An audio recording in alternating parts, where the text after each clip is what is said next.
नमस्कार, मैं हूं राहुल सिन्हा। सत्ता के सभी न्यूज मित्रों का स्वागत है। सत्ता की शुरुआत में सत्ते पे सत्ता, यानी 7 खबरें और दिलचस्प जानकारियां। आज सबसे पहले उस पश्चिम बंगाल की बात जहां 3 साधुओं को भीड़ ने बेरहमी से पीटा।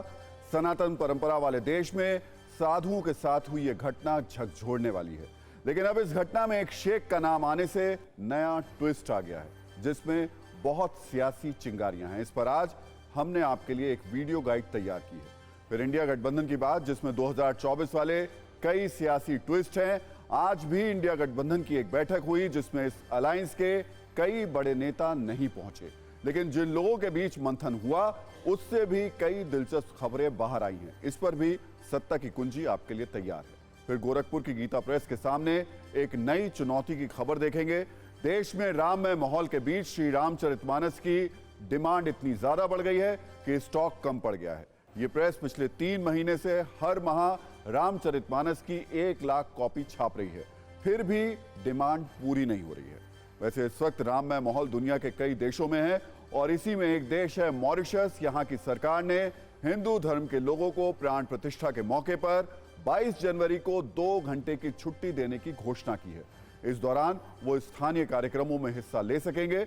मॉरिशस की कैबिनेट ने इस प्रस्ताव को मंजूरी भी दे दी है। दिल्ली शराब घोटाले के मामले में ईडी ने दिल्ली के मुख्यमंत्री अरविंद केजरीवाल को चौथा सम्मन भेजा है और 18 जनवरी को पेश होने को कहा है। इससे पहले ईडी 2 नवंबर, 21 दिसंबर और 3 जनवरी को भी सम्मन जारी कर चुकी है, लेकिन केजरीवाल पूछताछ में शामिल नहीं हुए थे। अब सवाल यह है, क्या चौथे सम्मन पर केजरीवाल जाएंगे? चीन की अमेरिकी साजिश पर भी एक बड़ा खुलासा हुआ है। चीन ने अमेरिका के वॉरशिप्स के मुकाबले के लिए उनका कुछ मॉडल तैयार किया है और इन मॉडल्स को देश के किसी रेगिस्तानी इलाके में रखा गया है, जहां चीन नौसैनिक इन पर निशाना लगाकर प्रैक्टिस कर रहे हैं। इसे लेकर सैटेलाइट तस्वीरों पर रिसर्च करने वाली कंपनी प्लैनेट लैब्स ने कुछ चौंकाने वाली तस्वीरें जारी की हैं और ठंड हर रोज नए रिकॉर्ड बना रही है। दिल्ली में शनिवार को इस सीजन का सबसे ठंडा दिन रहा। इस दौरान न्यूनतम तापमान गिरकर 3.4 डिग्री सेल्सियस तक पहुंच गया, जबकि हरियाणा के हिसार में न्यूनतम तापमान 0.4 डिग्री दर्ज किया गया। सत्ता में आज हम सबसे पहले आपको एक ऐसी खबर दिखाने जा रहे हैं जिसे देखने, सुनने और समझने के बाद आपको गुस्सा आ सकता है। आज हम आपके लिए कुछ ऐसी तस्वीरें लेकर आए हैं जो विभत्स हैं, विचलित करने वाली हैं और दिल तोड़ने वाली हैं। आज हम धर्म के लिए अपना जीवन समर्पित करने वाले कुछ ऐसे साधु संतों की बात करने जा रहे हैं जिन्हें पश्चिम बंगाल के पुरुलिया में बहुत ही निर्मम तरीके से पीटा गया। सनातन परंपरा और साधु संतों वाले देश में साधुओं के साथ पश्चिम बंगाल में जो कुछ हुआ वो हृदय विदारक है। लेकिन हैरानी की बात यह है कि इन तस्वीरों को देखकर आज कई एजेंडाधारियों की कलम सूख गई है। वो चुप बैठ गए हैं। खैर, उन्हें अपनी चुप्पी में मस्त रहने दीजिए। आप सत्ता की कुंजी देखिए, जिसमें पूरी खबर है और कई वीडियोस हैं। खबर यह है कि पश्चिम बंगाल के पुरुलिया के अंदर 3 साधुओं को लोगों ने घेर मारा, उन्हें निर्वस्त्र किया, बाल खींचे गए और जमीन पर गिराने के बाद फिर पीटा गया। ये साधु रहम की भीख मांगते रहे, लेकिन इनमें से एक भी शख्स को इन पर दया नहीं आई। जिस देश में साधु संतों को पूजा जाता है, उसी देश के एक राज्य से लाठियों से, डंडों से, हाथों से और लातों से साधु संतों को मारा गया और इन साधुओं का गुनाह सिर्फ इतना था कि ये रास्ता भूल गए थे। यूपी के 3 साधु मकर संक्रांति पर गंगा सागर मेले में जा रहे थे, लेकिन पुरुलिया में कुछ लोगों से इन्होंने रास्ता पूछने की गलती कर दी। दावा है इसके बाद स्थानीय लोगों ने उन्हें अपहरण करने वाला समझ लिया और एक अफवाह के बाद इन्हें कितनी बेरहमी से मारा गया, इस पर हम ऐसी वीडियो कुंजी आपको दिखाते हैं जो किसी को भी विचलित कर सकती है। सबसे पहला वीडियो 20 सड़क का है, जहां भीड़ इन साधुओं पर भेड़ियों की तरह टूट पड़ी। साधुओं को सड़क पर ही अलग अलग गुट बनाकर मारा गया, इनके कपड़े फाड़े गए, बालों को खींचा गया और तब तक पीटा गया जब तक वो जमीन पर गिर नहीं गए। लोगों के हाथ उठे, लेकिन या तो पीटने के लिए या वीडियो बनाने के लिए। किसी ने पीटने वालों को रोकने की हिम्मत तक नहीं की। इसके बाद दूसरे वीडियो में इन साधुओं को डंडे से बहुत बेरहमी के साथ मारा गया। 3 साधु चीखते रहे, चिल्लाते रहे, लेकिन किसी के कानों तक उनकी आवाज नहीं पहुंची। किसी को उन पर तरस नहीं आया। ये साधु लोगों के सामने हाथ जोड़ते नजर आ रहे हैं। ये समझाने की कोशिश करते रहे कि वो कौन है और कहां जा रहे हैं, लेकिन कोई उनकी एक भी बात सुनने को तैयार नहीं था। साधुओं को पीटने के बाद लोगों ने उस गाड़ी पर भी अपना गुस्सा निकाला जिससे ये साधु गंगा सागर जा रहे थे। बड़े बड़े डंडों से पहले गाड़ी के शीशे तोड़े गए और इसके बाद गाड़ी को पलट दिया गया। ये सब कुछ देखने के बाद आज महाराष्ट्र के पालघर का वो मंजर भी जहन में ताजा हो गया जब वर्ष 2020 में महाराज कल्पवृक्ष गिरी और सुशील गिरी महाराज के साथ उनके ड्राइवर को भीड़ ने पीट पीट कर मार डाला था। और अब बंगाल में लोकतंत्र पर हावी भीड़ तंत्र की ये तस्वीर दिल दहला रही है। हालांकि इस पर पुलिस की थ्योरी को भी सुनना जरूरी है। पुलिस के मुताबिक जिस वक्त तीनों साधु गंगा सागर मेले में जा रहे थे उस वक्त काशीपुर रोड के पास इन्होंने कुछ लड़कियों से रास्ता पूछा, लेकिन भाषा की वजह से कुछ गलतफहमी हो गई। लड़कियों को लगा ये साधु उनका पीछा कर रहे हैं। इसके बाद कुछ लोगों ने साधुओं की गाड़ी रोक ली और फिर भीड़ ने मिलकर साधुओं पर हमला कर दिया। हम लोग इधर से जा रहे थे गंगा सागर के लिए, तो इधर से कुछ महिलाएं साइकिल से जा रही थीं। अब ये प्रभु की कृपा जो कि हमको देख करके वो कुछ भयभीत यानी डर गई। जैसे ही गांव में पहुंचे, गांव वालों ने हमको रोक लिया। जब रोक लिया तो हमने कहा भाई क्या बात है कि कुछ समय रुकिए। इतने में ही भगवान जाने बोली हमारी समझ में नहीं आ रही थी, वो 10, 20, 50, 100, 200 एकदम आदमी इकट्ठे हो गए और हम लोगों को मारने लगी। जब मारने लगे उन्होंने कहा कि आपने महिलाओं को पकड़ा है। हमने नहीं पकड़ा है, न महिलाओं से हमारी कोई बात हुई है। तो इतने में ही मारपीट करने लगे, गाड़ी को तोड़ने लगे। दावा है पुरुलिया में साधुओं के साथ ये मारपीट 11 जनवरी को हुई। आज सबसे पहले बंगाल बीजेपी के अध्यक्ष सुकांत मजूमदार ने इसका वीडियो शेयर किया और बंगाल की इस घटना के जरिए पालघर की याद दिलाई।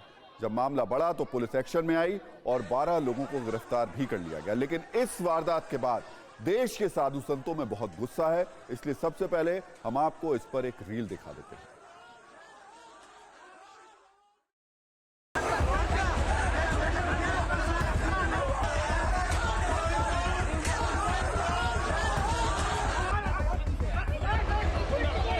मुख्यमंत्री के दृष्टिकोण से यह हमारे रामनवमी हुआ, दुर्गा पूजा हुआ, जो भी अनुष्ठान है हिंदुओं की ओर से और सबको वो कमलता नकारती हैं। इसीलिए वहाँ साधु हैं तो वो भगवत रूप कहीं देख लिया तब तो और उनको क्रोध आता है, नाराज होती हैं और इसीलिए वो आक्रमण कराती। स्वयं मुख्यमंत्री की देन है।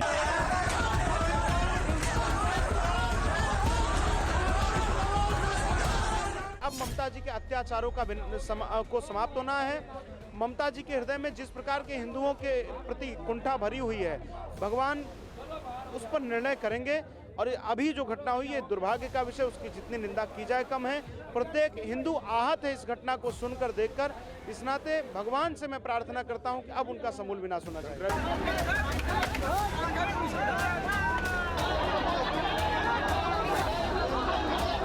मांग करते हैं ममता बानो सरकार से कि संतों के साथ अगर ऐसा ही होता रहा तो बंगाल ध्वस्त हो जाएगा, बंगाल खत्म हो जाएगा, बंगाल का नाश हो जाएगा।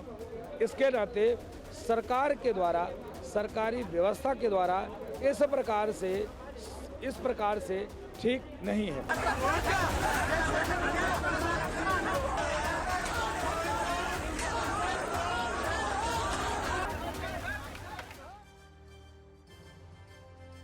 अब इस खबर में बंगाल में बीजेपी और टीएमसी पर जंग शुरू हो गई है और इस जंग में सियासी बयानबाजियों की नई चिंगारियां हैं।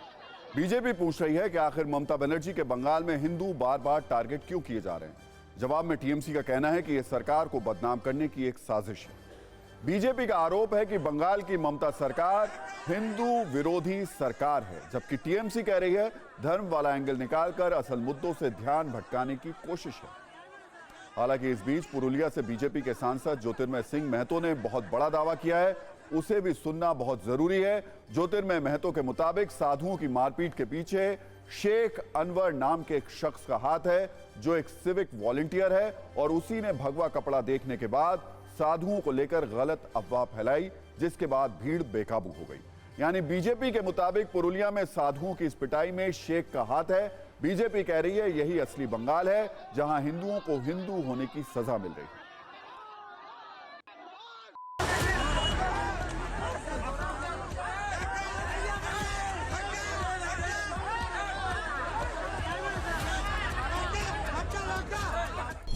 राम जन्मभूमि का अगर शिलान्यास हो तो बंगाल में कर्फ्यू जैसी स्थिति खड़ी कर दें, हिंदुओं को जश्न भी ना मनाने दिया जाए।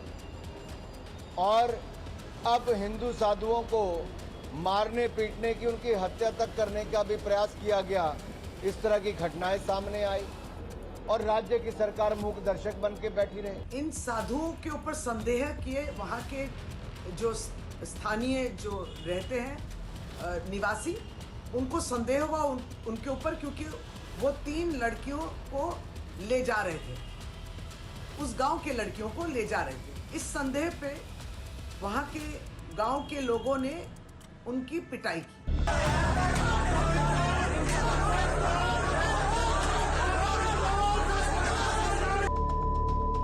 শেখ আনোয়ার নামে কোনো একজন সিভিক ভলেন্টিয়ার কেউ আছে, ও পুরো ছড়িয়ে দিয়েছে ডেকে। আমি স্থানীয় সূত্রে এই খবর পেলাম। যখনই দেখেছে গেরুয়া বস্ত্রধারী, পুরো গ্রামের লোককে সে উগ্র করেছে, আতঙ্কিত করেছে এবং যে আপনারা ভিডিওটা দেখতে পেয়েছেন তারই তার গলা ধরা। ये अमित मालवीय कौन है? ये बीजेपी का आईटी सेल का चीफ है और बंगाल का को इंचार्ज है। हमने इनको देखा था 2021 असेंबली चुनाव को पहले 7 स्टार होटल में बैठे बैठे फॉल्स र्यूमर्स स्प्रेड किए थे सोशल मीडिया में। हमने देखा था दूसरा स्टेट का कोई इंसिडेंट को लेके वो बंगाल का स्टेट का इंसिडेंट बोल के ये पब्लिसिटी करने का प्रयास भी किया था।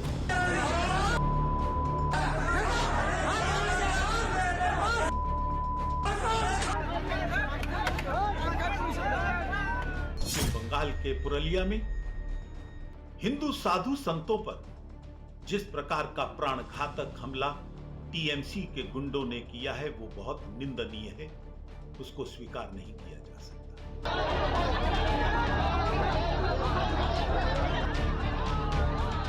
अंडरस्टैंडिंग हुआ है, ये लड़की लोग सोचने लगी कि उनको कोई पीछा कर रहा है या कुछ कर रहे हैं, तो ये ह्यूमन क्राइम किया।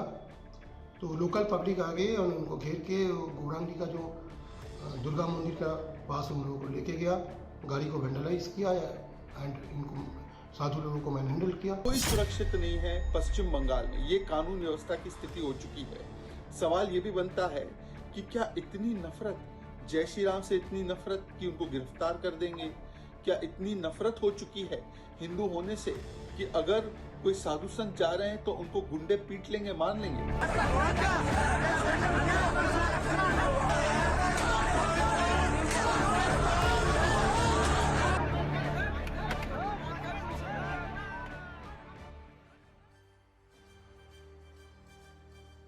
वैसे आज साधु संतों के साथ हुई इस बेरहमी के बाद पश्चिम बंगाल के कुछ पन्ने पलटकर यह भी सवाल पूछा जा रहा है, क्या पश्चिम बंगाल सेलेक्टिव नफरत और हिंसा का शिकार है?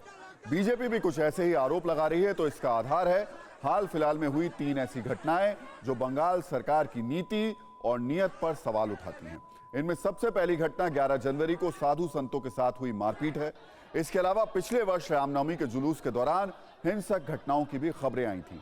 वहीं तीसरी तस्वीर वर्ष 2021 की है, जब ममता बनर्जी के सामने जय श्री राम के नारे लगाए गए, जिस पर ममता भड़क गई थी। और साधुओं के साथ मारपीट के बाद भी ममता सरकार अब निशाने पर दोबारा है। और इस खबर पर अब नजरिया नहीं। भारत सनातन परंपरा का देश है, भारत साधुओं का देश है। साधु हमारे देश के कोने कोने तक यात्राएं करते हैं। प्राचीन काल के कहीं अगर पहुंचने का समाज का शुभ संकेत भी माना जाता था, उन्हें ज्ञान का वाहक माना जाता था। लेकिन आज इसी देश के एक हिस्से में गेरुए वस्त्र पहने साधुओं को देखकर भीड़ बेकाबू हो जाती है और बिना कुछ सोचे समझे, बिना सच जाने और बिना कोई तर्क सुने उन पर टूट पड़ती है। ये एक खतरनाक चलन है जो भारतीय परंपराओं के अनुरूप नहीं है। पहले महाराष्ट्र में पालघर कांड हुआ और अब बंगाल में पालघर पार्ट 2 हो गया। हमारी न्यूज मित्रों से अपील है, इसे एक ट्रेंड न बनने दें और ऐसी घटनाओं का विरोध जरूर करें।